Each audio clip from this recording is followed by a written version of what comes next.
사도행전 13장 21절로 23절까지의 말씀입니다. 시작.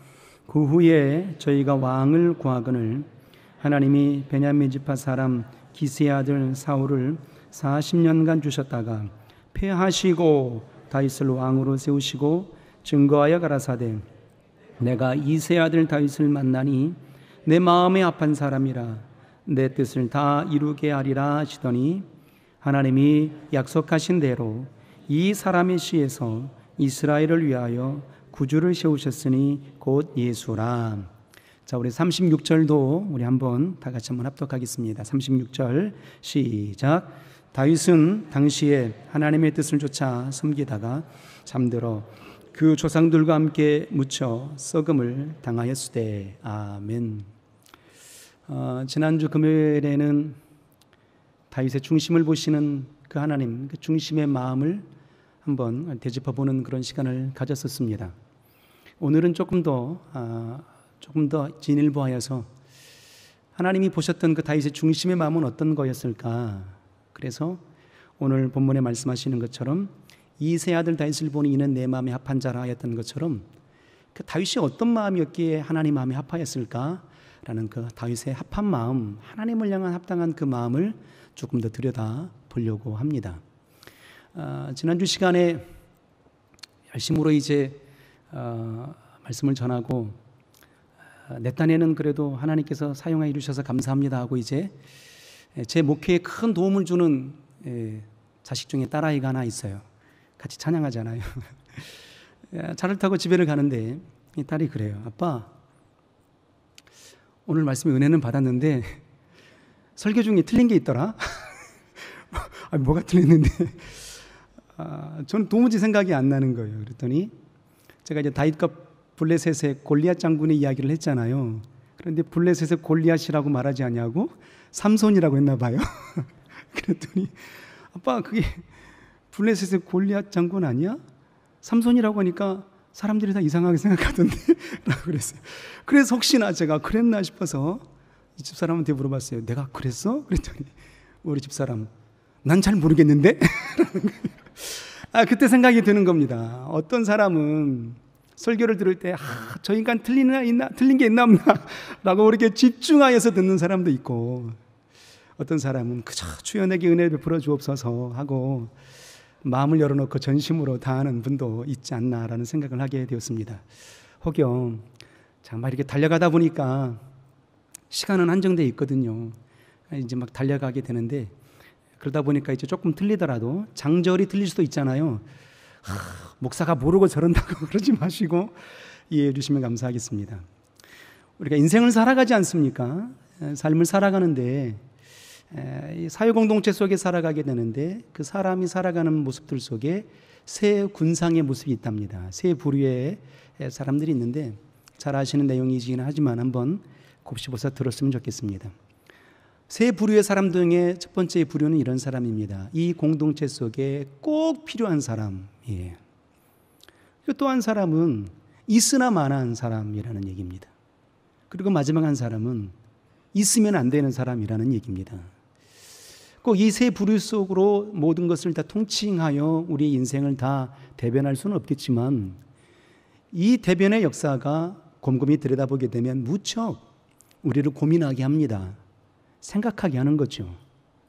우리도 한번 되짚어서 한번 내 영혼의 심연을 들여다보게 될 때 나는 과연 이 시대에 이 민족 위에 또 이 교회 위에 정말 꼭 필요한 사람일까? 주의 나라에 모세가 거절하고 5번을 거절하지만 하나님께서 나는 네가 필요해, 나는 너를 써야 되겠어라고, 나는 네가 꼭 필요한 사람이야 라고 그렇게 하나님이 내게 말씀해 주실까? 아니면 이 교회 속에서, 하나님의 나라 속에서, 이 사회 속에서 당신은 있으나 마나한 사람이에요 라고 그렇게 내가 터부시 여김을 받고 있는 건 아닐까 생각해 보는 겁니다. 더욱이 더 충격스러운 고민은 내가 이 교회에 필요치 않는 사람, 없어야 되는 사람은 아닐까라는 생각을 해보게 되는 겁니다. 두려움이죠. 그래서 가끔씩은 하나님을 향해서 이렇게 기도한 적이 참 많습니다. 하나님, 이 교회에 제가 꼭 필요한 사람이 되게 해주세요. 하나님 나라에 꼭 필요한 사람이 되게 해주세요 라고 그렇게 기도해 본 적이 참 많았던 것 같습니다. 우리가 사람들에게 인정받는 것이 참 중요합니다. 그러나 사람들에게 인정받는 것이 쉬운 게 아니에요. 왜냐하면 사람들의 생각이 다르잖아요. 사람들의 성향이 다른 겁니다.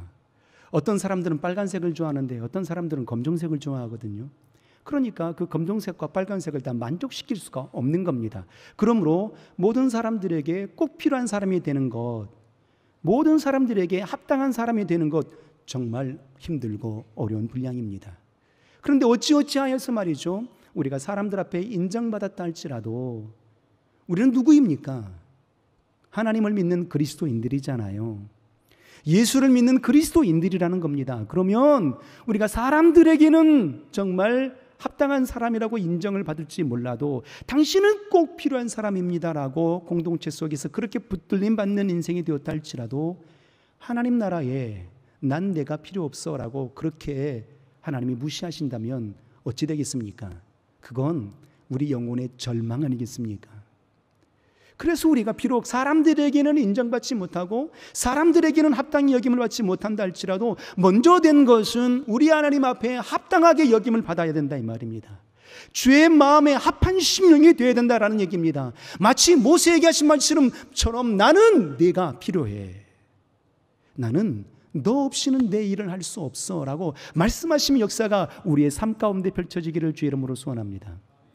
비록 사람들에게 인정받지 못한다 할지라도 우리 하나님께 인정받고 내 마음에 하나님 마음에 합한 심령이 되면 말이죠, 결국은 사람들에게도 인정받는 모습이 되는 겁니다. 믿으시면 아멘.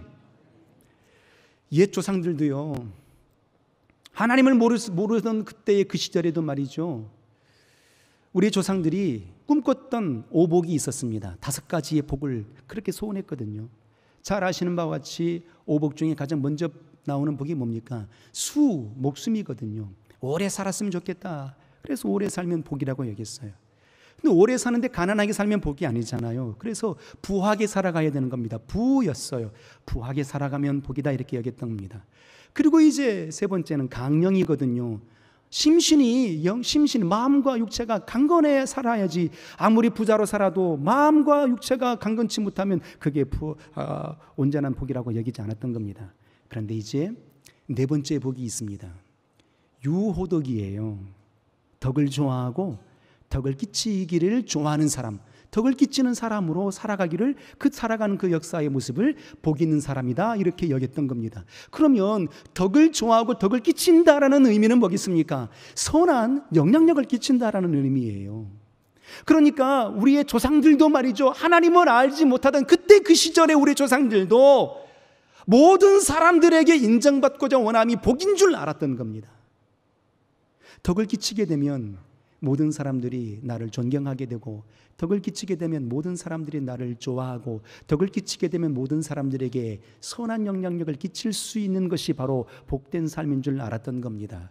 자, 그렇다면 우리는 하나님을 섬기는 자들이잖아요. 하나님을 믿는 자들이잖아요. 그러면 하나님 마음에 합한 심령이 되려면 어찌해야 되겠는가라는 겁니다. 그 역사에 대해서 오늘 본문 22절에 이세 아들 다윗을 향해서 하나님은 이렇게 말씀하십니다. 자, 22절을 봅니다. 중반절에 이렇게 말하죠.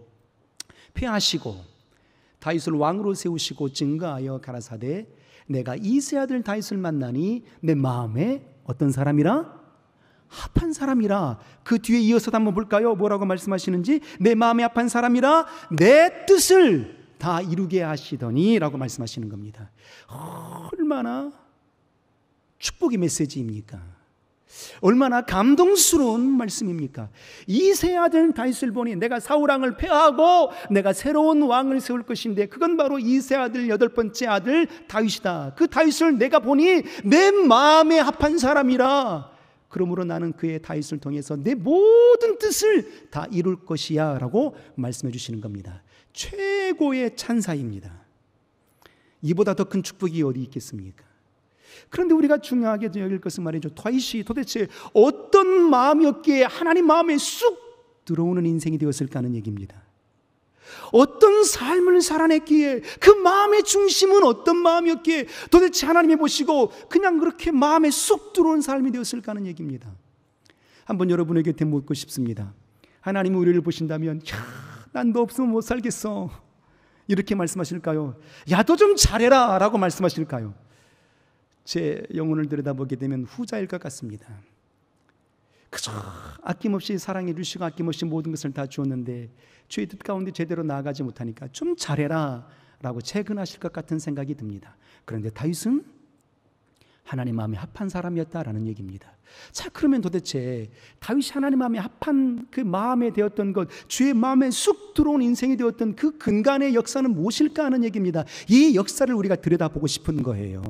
이걸 좀 배우고 싶은 겁니다. 이 다윗이 하나님 마음에 쑥 들어온 삶을 살아내는 역사를 우리가 발견할 수 있다면 우리도 그렇게 살아갈 수 있는 거잖아요. 자, 그렇다면 그의 다윗의 마음이 하나님 마음에 쑥 들어올 수 있었던 배경 역사를 성경은 이렇게 그의 답을 유추해 줍니다. 오늘 본문 36절입니다. 다윗이 주의 마음에 합한 심령이 되었던 그 역사를 이렇게 말합니다. 자, 읽겠습니다. 36절입니다. 시작. 다윗은 당시에 하나님의 뜻을 쫓아 섬기다가 잠들어 그 조상들과 함께 묻혀 썩임을 당하였을 때 그랬어요. 잘 보십시오. 다윗은 당시에 하나님의 뭘 쫓아서? 뜻을 쫓아서 섬기다가 그랬는데 언제까지 그 뜻을 따라 섬겼다고요? 죽을 때까지. 하나님의 뜻을 쫓아 섬기다가 잠들매 그랬잖아요. 하루 이틀만 하나님의 뜻을 따른 게 아니에요. 1, 2년만 하나님의 뜻을 쫓은 게 아니라고요. 다윗의 마음은요, 하나님 보시기에 너는 내 마음에 쑥 들어와서, 다윗의 아들 이새의 아들 다윗을 보니 이는 내 마음에 쑥 들어와서 그는 내 마음에 합한 사람이야 라고 하나님께서 그렇게 점 찍어주셨던 그 이후의 근간은 바로 이런 겁니다. 다윗은 어떤 삶을 살아냈을까를 들여다보게 되면 말이죠, 다윗은 일평생의 그의 모든 삶이 하나님의 뜻을 쫓아 섬기다가 잠들게 된 인생이었던 겁니다. 사울왕을 패하고 말이죠, 사사시대를 지나고 난 이후에 이제 열왕기 시대로 들어가게 되잖아요. 그 열왕기 시대로 들어가고 난 이후에 그 첫 번째 왕이 사울왕 아니겠습니까? 그 사울왕을 이제 사울왕이 범죄하게 되므로 이제 패하게 되고 다윗을 세우고자 원하여서 이제 사무엘 선지자를 통해서 이새의 집으로 보내게 됩니다. 그 8명의 아들 중에 내가 하나를 기름 부어서 세울 것인데 했던 겁니다. 그랬더니 말이죠, 장자 엘리압이 쫙 걸어왔잖아요. 키가 크고 용모가 준수했다 그랬다 이 말입니다. 그러니까 사무엘 선지자의 마음에 쑥 들어왔거든요. 그래서 그에게 기름을 부으려 했다 이 말입니다. 그랬더니 하나님께서 뭐라고 말씀하셨습니까? 사람의 외모를 보지 마라. 사람은 외모를 보고 판단할지라도 나는 중심을 보느니라 했던 겁니다. 그리고 난 이후에 이제 8번째 아들 다윗이 걸어옵니다. 성경의 표현이 그렇습니다. 다윗이 사무엘 선지자 앞에 걸어오는데 말이죠, 사무엘상 16장 12절에 이렇게 성경은 기록합니다. 다윗을 향하여서 이렇게 말해요. 그의 빛이 붉고 눈이 아름답고 말이죠, 얼굴이 아름답다라 그랬어요. 빛이 붉어요, 눈이 빛나요, 그리고 얼굴이 아름답대요. 아니, 남자잖아요. 남자면 아름답다가 아니라 잘생겼다 이렇게 해야 정상 아니겠어요? 그런데 다윗이 말이죠, 하나님이 보시기에, 사람이 볼 때에도, 하나님 보시기에도 얼굴빛이 붉어요. 이게 선홍빛을 띈 겁니다. 여자분들 화장할 때 이렇게 선홍색 분칠하잖아요. 이게 남자인데 얼굴빛이 선홍빛이야. 눈이 빛나. 그리고 얼굴이 뭐예요? 아름다웠대요. 이 표현을 저는 이렇게 상상하는 겁니다. 미소년이다라고 퉁치고 싶지 않다 이 말이에요. 미소년이었다라고 말하는 것이 아니라 참으로 다윗이 그 어떤 모습으로도 전쟁에 능한 사람처럼 보이지 않는다라는 얘기입니다. 그 어린 소년처럼 보인다 이 말이에요. 어린 소년, 우리가 갓난아이들 얼마나 예뻐요. 피부도 얼마나 예쁘고 눈도 초롱초롱하고 얼굴도 다 예쁘잖아요. 그러니까 하나님 보시기에 다윗은 말이죠, 아주 어린 심령이었던 겁니다. 전쟁에 능한 자가 아니었던 거다 이 말이에요. 그런데 그 어리고 연약한 그의 심령이 말이죠, 미소년 같았던 그가 말이죠, 어떻게 합니까? 골리앗과의, 오늘은 틀리지 않습니다. 삼손이 아니고 골리앗과의 전투 속에 어떻게 해요? 그냥 맷돌 한 방에, 물맷돌 한 방에 쓰러뜨리지 않습니까? 그 역사를 하나님께서 더 극대화시키고자 원하심으로 아마 이런 표현을 쓰지 않았을까라고 생각이 드는 겁니다. 얼굴빛이 붓고 눈이 빛나고 그리고 얼굴이 아름답더라라고 말이죠. 그 역사였어. 그러면 다윗이 외모가 좋아서 그렇게 하나님께서 그렇게 기름을 부으셨겠는가? 내 마음에 합한 자라고 했을까? 그렇지 않다라는 얘기입니다. 오늘 다시 말하지만 36절에 말씀하시는 것처럼 하나님의 뜻을 쫓아 섬기다가 잠들었다 이 말이에요. 그러니까 다윗의 일평생의 삶은 어떤 삶이었겠습니까? 하나님의 뜻을 쫓아 달려가는 그런 역사의 삶이었던 겁니다. 우리가 생각할 때 말이죠, 하나님의 뜻을 쫓아 섬기는 사람 이렇게 말하게 되면, 하나님의 뜻을 따르는 사람 이렇게 말하게 되면 엄청나게 부담으로 다가옵니다. 아니 내가 다윗도 아니고 엘리야도 아닌데 내가 어떻게 하나님의 뜻을 다 섬길 수 있겠어? 내가 어떻게 하나님의 뜻을 다 따를 수 있겠어라고 큰 부담으로 오지 않습니까? 그래서 이 하나님의 뜻을 쫓아 섬기다가를 다른 말로 조금 더 유화적으로 또 이렇게 비유해서 설명해 보면 이런 겁니다. 하나님의 뜻을 쫓아 섬기다가, 이 표현은 말이죠, 하나님과 마음을 같이 한 사람이라는 거거든요. 하나님의 뜻을 섬기는 사람이라는 다른 말로 동의어는 말이죠, 하나님과 마음을 같이 한 사람이라는 얘기예요. 우리가 매일처럼 하나님의 뜻을 쫓을 수는 없잖아요. 그 모든 뜻을 다 감당해낼 수는 없잖아요. 그런데 우리가 할 수 있는 분량이 있는 겁니다. 하나님의 마음과 함께 할 수 있는 마음이 되면 되는 겁니다. 하나님과 마음을 같이 할 수 있는 그 삶 말이에요. 무엇을 먹고 무엇을 입고 무엇을 할지라도 말이죠, 주의 영광을 위하여 하라 하시는 말씀의 핵심이 뭐겠습니까? 하나님과 마음을 같이 한 삶이었던 겁니다. 다윗이. 그래서 주님은 말이죠, 다윗이 늘 하나님의 마음을 생각했던 겁니다. 내가 이 일을 하면 하나님이 기뻐하실까? 내가 이 일을 하면 하나님이 기뻐하실까라고 늘 하나님의 마음을, 그의 중심을 늘 떠올렸던 겁니다. 그래서 다윗을 기쁘시게 여겼던 거예요. 창세기 5장에 보면 말이죠, 300년 동안 하나님과 동행하여 섬겼던 자가 나옵니다. 그 이름이 뭐죠? 에녹. 그 이름이 누구예요? 어떻게 저렇게 잘하십니까? 네, 에녹이었어요. 에녹이 하나님과 300년 동안 동행하더니 죽음을 경험하지 않은 하나님께 부르심을 받게 되잖아요. 그러면 하나님과 300년 동안 동행했다라는 이 표현의 중심의 내용이 뭐겠냐 하는 얘기입니다. 하나님과 300년 동안 동행했다. 날마다 하나님이 눈에 보입니까? 날마다 하나님과 대화했던 그 역사를 말했겠습니까? 그 역사의 내력이 아니라 하나님과 300년 동안 동행했다는 얘기는 에녹의 마음속의 모든 마음의 세계는 하나님의 마음을 같이 하고자 원하는 그 마음의 중심이었던 겁니다. 그래서 성경의 표현이 그런 거예요. 에녹은 300년 동안 하나님과 동행하더니 라고 했던 겁니다. 자, 한번 생각해 보십시오. 여기 계신 장로님, 권사님들, 우리 또 목양사님들 다 결혼했잖아요. 어떤 분은 10년, 결혼 생활은 20년, 30년 되신 분들이 계실 거예요. 남편의 눈빛만 봐도 기분 상하고 있는 건지 좋아하고 있는지 눈빛만 봐도 알아요? 몰라요? 알긴 뭘 알아요? 모르죠. 뭘 알아요? 모르거든요. 그런데 그렇게 오래도록 살았음에도 불구하고 또 두 분이 다퉈요? 안 다퉈요? 싸우잖아요. 왜 싸울까요? 마음이 안 맞아가지고요. 한 마음이 안 되니까 싸우는 거 아니에요. 30년 동안 한 입을 듣고 살아도, 살을 섞고 살아도 그의 마음이 하나가 되지 못하니까 말이죠, 다툼이 있는 겁니다. 그런데 다윗의 마음은 어땠다고요? 하나님과 마음을 같이 했어요. 하나님과 뜻을 같이 했다고요. 에녹이 바로 그랬다 이 말입니다. 성경에 보면 말이죠, 창세기 6장에 잘 아는 우리가 믿음의 사람 노아를 만나게 되지 않습니까? 노아가, 하나님의 성경의 표현의 기록이 이렇습니다. 이 땅에 사람 지으심을 죄악이 관영함으로 사람 지음을 한탄하사 지면에서 쓸어버릴 계획을 하나님이 선언하셨잖아요. 그런데 창세기 6장 8절에 그러나 노아는 은혜를 입어라고 말씀하십니다. 어찌해서 노아는 그렇게 죄악이 관영한 시대 때에 노아는 은혜를 입을 수 있었을까를 한번 고민해 보는 겁니다. 왜 노아는, 그 한 사람 노아는 은혜를 입었을까? 어떤 삶을 살아냈기에 은혜를 입었을까를 유추해 봅니다. 그의 역사의 내력이 바로 9절 이하부터서 쭉 나오게 됩니다. 상상해 볼 수 있는 장면의 기록들이 나온다 이 말이에요. 하나님께서 노아에게 이렇게 말씀하십니다. 너는 방주를 지으라. 어디에서 방주를 지으라고 그랬습니까? 바닷가에서요? 강가에서요? 산 위에서. 산 위에서 방주를 지으라 했다 이 말이에요. 아니, 배를 만들려면 바닷가나 강가에서 만들어야 되는 게 정상이잖아요. 그런데 노아는 말이죠, 아니 이것이 합당치 아니합니다라고 하나님을 향하여서 항변하지 않아요. 왜 그랬을까요? 주의 마음을 가졌거든요. 하나님의 마음을 가진 겁니다. 그래서 내 뜻에 반한다 할지라도, 상식에 반한다 할지라도 하나님의 마음을 가졌으니 하나님의 명하시면 그대로 순종했던 겁니다. 그래서 방주를 지었죠. 여기까지도 대단한 일이었습니다. 더 놀라운 장면은 말이죠, 창세기 7장 1절 이하에 나옵니다. 방주를 다 지었습니다. 다 짓고 난 이후에 하나님께서 노아에게 더 큰 미션을 줍니다. 너는 밖에 나가서 정결한 것은 짐승 7쌍을 방주에 들어드리고 부정한 것은 암수 2쌍씩 불러드려라. 네 가족도 들어오라라고 말했다 이 말입니다. 아니, 상상해 보시길 바랍니다.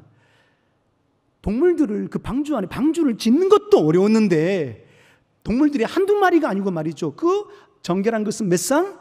암수 7쌍. 부정한 것은 암수 몇 쌍? 2쌍. 그 많은 동물들을 이제 방주에 들어오게 해서 유전시키라, 그의 생명이 계속 이어지게 하라고 했다 이 말입니다. 그러면 이 명령을 받게 되었을 때에 그 많은 동물들을 어떻게 다 끌고 왔을까 하는 얘기예요. 힘들었을까요? 편했을까요? 엄청 힘들었을 거라고 생각이 됩니다. 저는 내가 만약에 노아라면 이렇게 말했을 것 같아요. 하나님 어떻게 해요? 라고 했을 것 같아요. 그럼 우리 믿음의 사람들이 이렇게 말하겠죠. 당시의 언어가 몇 개였어요? 하나였잖아요. 구음이 하나였더라 그랬거든요. 그러니까 목소리가, 음성이, 말이, 언어가 하나였다 이 말입니다. 그럼 우리는 이렇게 퉁치겠죠. 아니, 언어가 통했으니까 가능했을 거야 라고 말할 겁니다. 한번 되물어 보겠습니다. 자식들, 우리 언어가 안 통해가지고 우리 말 안 듣습니까? 남편들 언어가 안 통해가지고 부인 말 안 듣습니까? 언어가 잘 통해요. 한나라 말이라고요. 그럼에도 불구하고도 안 통해요. 말을 안 듣는다고요. 그런데 동물들이잖아요. 그 동물들이, 야, 하나님이 너희들 들어오라고 했어. 들어왔겠습니까? 상상할 수 없는 일입니다. 그런데 그 일을 해내야 안 해냅니까? 그 일을 완성해내잖아요. 무엇 때문에 했을까요? 주의 마음을 품었기 때문입니다. 하나님의 마음을 품었기 때문이에요. 노아가 은혜를 입었던 증거의 핵심이 바로 그겁니다. 하나님의 마음을 품었기 때문이에요. 그래서 그 역사를 이뤄내더라 하는 얘기입니다. 자, 반면에 사울왕을 한번 봤으면 좋겠습니다. 역대기의 이제 열왕기 시대의 이제 최초의 왕이 사울왕 아니었겠습니까? 사무엘상 15장인가요? 16장에 보게 되면 이렇게 성경은 기록합니다. 사울왕에게 기름을 부어서 사무엘 선지자가 이제 왕을 삼습니다. 그리고 하나님이 이렇게 말씀하십니다. 너는 아말렉 족속을 멸하라. 왕으로부터 시작하여서 모든 남녀노소를 물러나고 동물들까지 다, 짐승들까지 다 멸하라, 이렇게 말씀하셨어요. 그 명령을 붙잡고 이제 군사를 징집해서 전쟁터에 나가게 되었습니다. 큰 승리를 이루게 되었죠. 그런데 이제 그 승리 가운데 말이죠, 사울왕이 백성들과 함께 어떻게 합니까? 좋은 송아지들과 소들과 좋은 양들을 이제 남겨두게 됩니다. 그랬더니 이제 사무엘 선지자가 와서 보니까 양의 울음소리가 들려요. 소들의 울음소리가 들린다 이 말이에요. 그리고 그 아말렉의 아각 왕을 살려뒀다 이 말입니다. 그래서 사무엘 선지자가 묻잖아요. 왕이시여 어찌 된 일입니까? 라고 물어요. 그랬더니 말이죠, 사무엘 선지자, 사울 왕이 이렇게 말하지 않습니까? 충격적인 말을 합니다. 당신의 하나님께 제사를 드리려고 좋은 것을 남겨뒀나이다. 누구의 하나님이에요? 당신의 하나님이에요. 나의 하나님이 아니에요. 우리 하나님이 아니라고요. 지금 사무엘 선지자가 사울 왕에게 물었어요. 이게 어찌된 일입니까? 라고 물었더니 사울 왕이 답변하기를 당신의 하나님께 내가 제사하려고 좋은 것을 남겨두었나이다 라고 말한다 이 말입니다. 내 하나님이 아니잖아요. 사무엘 선지자 당신의 하나님이잖아요 라고 말하는 겁니다. 그러니까 사울 왕과 백성들의 마음은 어떤 마음이었던 겁니까? 그의 마음이 하나님의 마음이 아니었던 겁니다. 하나님의 마음을 품지 않았던 겁니다. 하나님과 마음을 같이 하지 아니했던 겁니다. 그저 내 마음에 좋으면 좋은 거예요. 그저 내 뜻대로 하면 좋은 거예요. 욕심이 나게 되었던 것 아니겠습니까? 이 좋은 것을 왜 죽여? 우리가 먹으면 되잖아. 하나님께 제사하면 되자 했다 이 말입니다. 그때 사무엘 선지자가 말하지 않습니까? 하나님의 말씀 듣는 것이, 하나님께 순종함이 제사보다 낫고 사신 우상에게 절하는 것보다 낫다라고 말하지 않습니까? 곧 하나님 앞에 순종하여 순종하는 것이 제사보다 곧 예배보다 낫다라고 말하는 겁니다. 주의 말씀에 순종함의 역사가 무엇이겠습니까? 주의 마음을 같이 하는 것 아니겠습니까? 주님과 한 마음이 되는 역사를 말하고 있는 겁니다. 비록 우리가 말이죠, 직장 생활 때문에 예배하지 못한다 할지라도 그 시간 가운데 주님과 마음을 같이 할 수 있다면 말이에요. 에녹처럼 주님과 동행할 수 있다면 말이에요. 이 다윗처럼 매일처럼 주의 마음과 함께 할 수 있다면 말이에요. 그것이 주의 뜻을 쫓는 이의 인생의 모습이었던 겁니다. 주의 마음에 합한 인생의 모습이었던 겁니다. 우리 이런 역사의 신앙인들이 되시기를 주의 이름으로 소원합니다. 우리가 어딜 가더라도 말이죠, 내 뜻대로의 삶이 아닌 겁니다. 하나님의 마음을 품고 주의 뜻을 이뤄내는 역사 있기를 주의 이름으로 소원합니다. 오늘 36절의 장면 속에 정말 하나님의 뜻을 쫓아 섬기다가 잠들매 했던 이 역사의 장면을 볼 때 말이죠, 마치 주님을 너무도 닮아 있는 겁니다. 우리 주 예수 그리스도를 너무도 닮아 있는 모습이에요. 예수께서 어떤 분이십니까? 본체 형상이에요. 하나님이시라고요. 하나님의 아들이시라고요. 그런데 아버지 하나님으로부터서 보내심을 받아요. 종의 형체를 입고 이 땅에 오신다 이 말입니다. 그리고 이 땅에 오셔서 3년 반 동안의 공생의 사역을 하실 때에 주님은 이렇게 제자들에게 천명하십니다. 인자가 온 것은 내 뜻을 행하려 함이 아니고 나를 보내신 이의 뜻을 행하려 함이니 라고 말씀하셨어요. 결국 아버지의 뜻을 이루려고 이 땅에 오셨다라고 말하고 있다 이 말입니다. 아버지의 뜻을 이루고자 원하심으로 말미암아서 그가 말씀하셨을 때 요한복음 12장은 이렇게 말씀하십니다. 나는 내 자의로 말해본 적이 없고 내 임의대로 행동해 본 적이 없다. 내가 너에게 이르는 모든 것은 아버지께서 내게 이르신 것을 내가 너에게 전하노라 했던 것입니다. 결국 예수 그리스도의 마음은 어떤 마음이었겠습니까? 아버지의 마음을 품고 계셨던 분이셨던 겁니다. 그래서 성경은 이렇게 표현합니다. 그는 겸손하사. 고린도후서 1장 18절 19절 20절 이하에 그렇게 고백합니다. 예수 그리스도는 아멘이시니라. 보내신 이를 향하여서 예만 되셨느니라 했던 겁니다. 오직 아버지의 마음을 품기를 원했어요. 그 마음을 담기를 원했다 이 말입니다. 그래서 겟세마네 동산에서 이렇게 기도하지 않았습니까? 힘쓰고 애쓰고 간절히 기도하셨을 그때에 아버지여 이 잔이 내게서 지나가기를 원합니다. 그러나 내 원대로 마옵시고 아버지 원대로 되기를 원합니다. 내 뜻대로 마옵시고 아버지의 뜻대로 되기를 소원했던 역사였던 겁니다. 아버지의 마음을 그대로 닮아가기를 원했던 거예요. 아버지의 마음을 온전히 품기를 원했던 겁니다. 우리의 심령들을 향해서 주님도 그래서 우리에게 이렇게 말씀하셨죠. 주님의 제자들을 향해서 마태복음 6장에 보면 이렇게 말씀하십니다.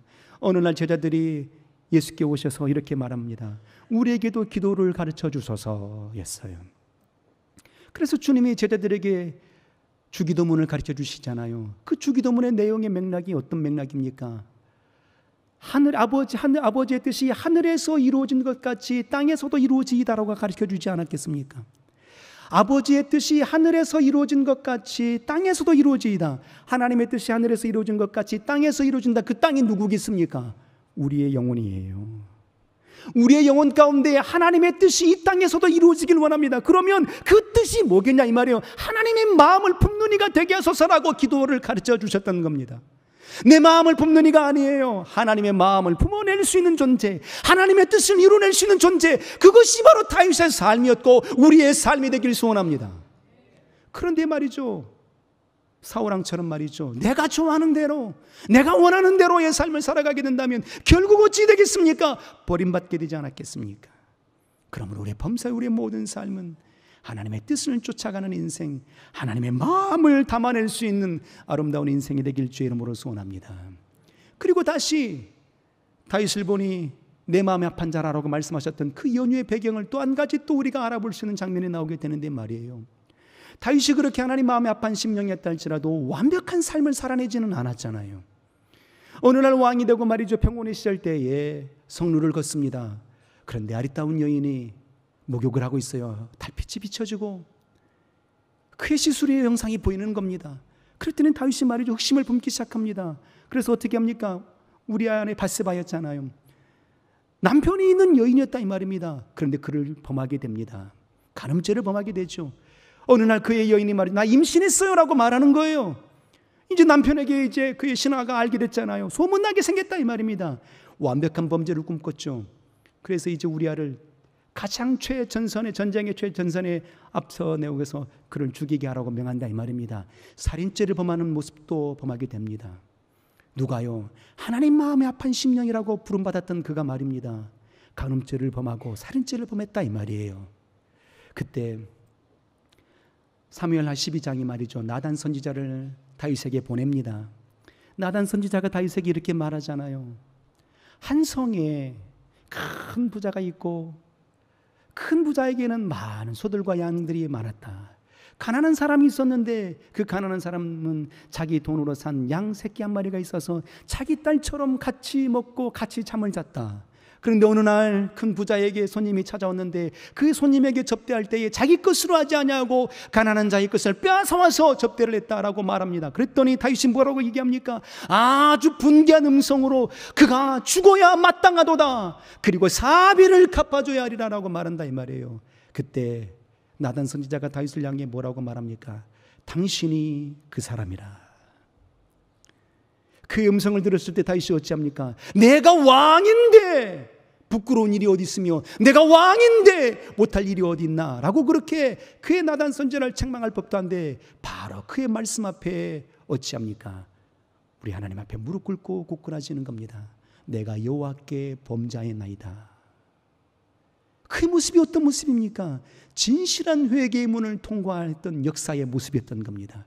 하나님이 다윗을 보고 내 마음이 아픈 자라고 말씀하셨던 연유가 바로 거기 있는 겁니다. 다윗은 말이죠, 하나님과 마음을 같이 한 사람이기는 했지만 완벽하지는 못해요. 우리 인생도 그렇지 않습니까? 우리는 다 본질상 진노의 자녀들이잖아요. 우리 아버지는 처음부터 거짓말장이었잖아요. 마귀였잖아요. 그러므로 우리가 완전할 수는 없는 것 아니겠습니까? 그러므로 우리가 어떻게 하면 하나님 앞에 완성될 수 있는 심령이 되겠습니까? 회개의 문을 통과할 수 있어야 되는 겁니다. 철저하게 주 예수의 생명의 보혈을 의지할 수 있는 자가 되어야 된다 이 말입니다. 자, 우리 시편 51편 한번 열어서 한번 보도록 하겠습니다. 시편 51편입니다. 다윗이 어떻게 우리 하나님을 향하여서 전심으로 회개의 문을 두드리는지 말이에요. 하나님은 이 마음을 본 거예요. 너희가 온전치 아니함을 내가 아노라. 그러므로 너희가 스스로 정죄받지 말고 하나님 앞에 모든 불의함들을 토로하는 인생이 되라고 주님은 원하시는 거예요. 그의 삶을 다윗은 살아냈던 겁니다. 시편 51편 1절과 2절을 봅니다. 이렇게 말하자 한번 합독해 볼까? 1절과 2절 시작. 다윗의 마음을 가지고 봅니다. 자, 시편 51편에 볼 때 말이죠, 이 장면에 이렇게 제목이 이렇게 달려져 있습니다. 다윗의 시 영장으로 한 노래. 다윗이 밧세바와 동침한 후 선지자 나단이 저에게 온 때에 그랬어요. 그러니까 선지자 나단이 다윗을 향하여 꾸짖었던 그때였던 겁니다. 그때 다윗이 무엇이라고 회개의 고백을 되뇌었는지 그의 장면이 시편 51편의 장면이에요. 그러니까 철저하게 회개의 고백으로 하나님께 고백하는 장면이라 이 말입니다. 그러므로 다윗의 마음을 한번 시편 51편 1절과 2절 3절을 한번 읽도록 하겠습니다. 시작. 하나님이여, 주의 인자를 쫓아 나를 긍휼히 여기시며 주의 많은 자비를 쫓아 내 죄가를 도만하소서. 나의 죄악을 맑게 씻기시며 나의 죄를 깨끗이 제하소서. 대저 나는 내 죄가를 아오니 내 죄가 항상 내 앞에 있나이다. 내가 주께만 범죄하여 주의 목전에 악을 행하였사오니 주께서 말씀하실 때에 의로우시다고 판단하실 때에 순전하시다리이다 하는 겁니다. 주여, 내 죄를 도말하소서. 내 죄를 씻어주소서. 다시 정결케 하소서. 우리 7절도 한번 볼까요? 7절, 8절, 9절도 쭉 한번 이어서 보도록 합니다. 자, 한번 7절 한번 읽어볼까요? 시작. 우술초로 나를 정결케 하소서. 내가 청하리이다. 나를 씻기소서. 내가 눈보다 이리이다. 나로 즐겁고 기쁜 소리를 듣게 하사 주께서 꺾으신 뼈로 즐거워하게 하소서. 주의 얼굴을 내 죄에서 돌이키시고 내 모든 죄악을 도말하소서. 하나님이여, 내 속에 정한 마음을 창조하시고 내 안에 정직한 영을 새롭게 하소서. 나를 주 앞에서 쫓아내지 마시고 주의 성신을 내게서 거두지 마소서. 주의 구원의 즐거움을 내게 회복시키시고 자원하는 심령을 주사 나를 붙드소서. 아멘. 얼마나 다윗이 절절하게 지금 자기의 침상을 적시고 있는 믿음의 고백의 회개의 기도의 제목입니까? 우리의 삶이 이처럼 다윗처럼 철저하게 회개의 문을 통과할 수 있는 자가 되길 원합니다. 주의 마음을 품고 내가 온전한 삶을 살아갈 수는 없지만 철저하게 예수 그리스도의 생명의 보혈을 의지함으로 나아가는 자가 되길 원합니다. 요나도 물고기 뱃속에서 3일 3야를 철저하게 회개하니 하나님께 쓰임받습니다. 베드로도 그토록 그렇게 주님을 저주하여 고백했지만 회개의 심령이 되므로 우리 하나님께 쓰임받는 인생이 되지 않았습니까? 그러나 주의 제자 가룟 유다는 어찌 되었습니까? 하나님의 헌금을 다루는 자였다 이 말입니다. 사람 보시기에 가장 훌륭한 사람이었다 이 말입니다. 교회에서도 헌금 다루시는 분들은 누굽니까? 모두에게 인정받는 자가 헌금을 다루잖아요. 그러니까 주의 제자 가룟 유다는 말이죠, 가장 사람들에게 인정받는 사람이었어요. 헌금을 다루는 사람이었잖아요. 그런데 어느 날 말이죠, 예수를 30세겔에 팔아먹잖아요. 양심에 찔려서 어떻게 합니까? 회개하고 돌이키면 되는데 그 양심에 찔려서 목매달아 죽습니다. 주의 마음을 품지 않았던 겁니다. 회개의 심령의 문을 통과하지 못했던 겁니다. 오늘 이 밤에 우리 모두는 철저하게 회개의 문을 통과할 수 있는 우리 모두가 되기를 주의 이름으로 소원합니다. 주의 마음을 품는 이가 되기를 주의 이름으로 소원합니다. 할렐루야.